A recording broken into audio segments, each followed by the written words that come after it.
भावु तो फ्रड हो जिन जानली आ पकेबनी एटा आपको जनइले आप जनइबे लोक मैंने ठीक आसबे पकेबे यही तो कथा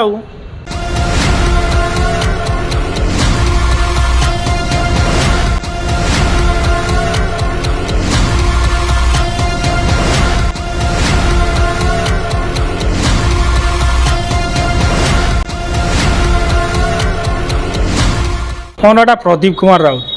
ଗୋଲ୍ଡ ଲୋନ୍ ପକାଇଥିଲି 8 ମାସ ତଳେ ମୋତେ ଦେଇଥିଲେ 1,10,000 ତା ଦେହରୁ କହିଲେ ସୁଧ କଟିବ ମୂଳ କଟିବ 2200 ଟଙ୍କା ସେ କରିଥିଲେ। ତାପରେ କରିଦେଲେ ଏକଦମ 1,16,000 ଟଙ୍କା କି ଜଣେଇଲେନି କହିଲେ ଆମେ ଷ୍ଟେଟମେଣ୍ଟ ଦେବୁ ଦେଇନାହାନ୍ତି ତାକୁ କରିଦେଲେ 1,16,000। ମୁଁ ତା 2-3 ମାସ ପରେ ଆସିଲା ବେଳକୁ ଗୋଲ୍ଡ କାଢ଼ିବା ପାଇଁ ମୋତେ କହିଲେ ଯେ କି 1,16,000 ତା ଇନଷ୍ଟଲମେଣ୍ଟ ସହିତ ନେଲା ପରେ କହୁଛନ୍ତି କ୍ଲୋଜିଂ ବାଲାନ୍ସ ତୁମର ପରେ 2,000 ଟଙ୍କା ଆହୁରି ଏକ୍ସଟ୍ରା ଦେବାକୁ ପଡ଼ିବ। ସେ କ୍ଲୋଜିଂ ବାଲାନ୍ସ କ'ଣ ସେ କହିଲେ ଆମେ କ୍ଲୋଜିଂ ବାଲାନ୍ସ କହିପାରିବୁନି କାଲି କହିବୁ ନା କାଲି ମାନେ ଆଜି ମୋତେ ପଇସା ଦେବି ଟୋଟାଲ୍ 1,16,000 ଦେବି ଦିଅନ୍ତୁ ନା 16,000 ଦେଲେ ହେବନି କାଲି ଆପଣଙ୍କୁ ଦେବୁ ଆମେ ଡାଇରେକ୍ଟ ଆଜି ଆମେ ଦେଇପାରିବୁନି ଆମ ଅଫିସର ନାହାନ୍ତି କେହି ସେଠି ହେଡ଼ ଅଫିସର ନାହାନ୍ତି କିଏ ଦେବେ। ମୁଁ ପକାଇଥିଲି ଗୋଲ୍ଡ ପକାଇଥିଲି ମୋ ଚେନ୍ ଆଉ କାନଫୁଲ ଏମିତି ପଡ଼ିଥିଲା ଦେଉନାହାନ୍ତି। ହଁ କ'ଣ ପାଇଁ ଦେଉନାହାନ୍ତି ମୁଁ କହିପାରିବି ତାଙ୍କର ଅଫିସର ହେଡ଼ ଅଫିସର ନାହାନ୍ତି ଯେ କି ଅଫିସିଆଲି କାମ ହେଇପାରିବନି।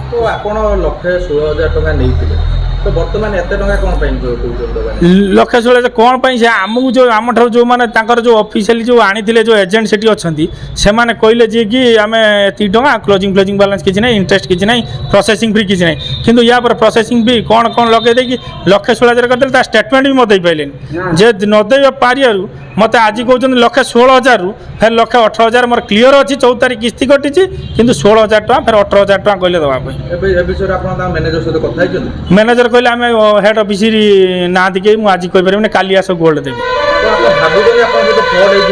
ମୁଁ ଭାବୁଛି ତ ନିଶ୍ଚିତ ଫ୍ରଡ୍ ହେଇଛି କିଛି ମୁଁ ଭାବୁଛି ସେଇଭଳିଆ କିଛି ଫ୍ରଡ୍ ହେଇଛି ଗୋଲ୍ଡର ମୋ କ'ଣ ରହସ୍ୟ ଅଛି ଆମେ କହିପାରିବୁନି କ'ଣ କାହା ସହିତ କ'ଣ କିଏ ଅଛି ମୁଁ ଜାଣିନି। ମୁଁ ମୋ ପଇସା କ୍ଲିଅର ଦେଉଛି ପଇସା ଆଜି ନେଇକି ଆଇଛି କିନ୍ତୁ ମୁଁ ଜିନିଷ ପାଉନି ମୋର ଗୋଟେ ଦିନ ଆଜି ବେଷ୍ଟ ଗଲା ସବୁକିଛି ମୋର ଇଏ ଆଜି କିନ୍ତୁ ବେକାର ମୁଁ ଆଜି ବସିଛି ଏପର୍ଯ୍ୟନ୍ତ ଆପଣଙ୍କୁ ଡକେଇଥିଲି ଏଇଥିପାଇଁ ଆସିଲେ ଏଇ ଯେଉଁ ଖବରଟା ମୁଁ ଭାବୁଛି ତ ଫ୍ରଡ୍ ହେଇଛି ଆଉ ଜିନିଷ ଜାଣିଲି ଆଉ ପକେଇବିନି ଏଇଟା ଆପଣଙ୍କୁ ଜଣେଇଲେ ଆପଣ ଜଣେଇବେ ଲୋକ मैंने ठीक आसबे पकेबे यही तो कथा।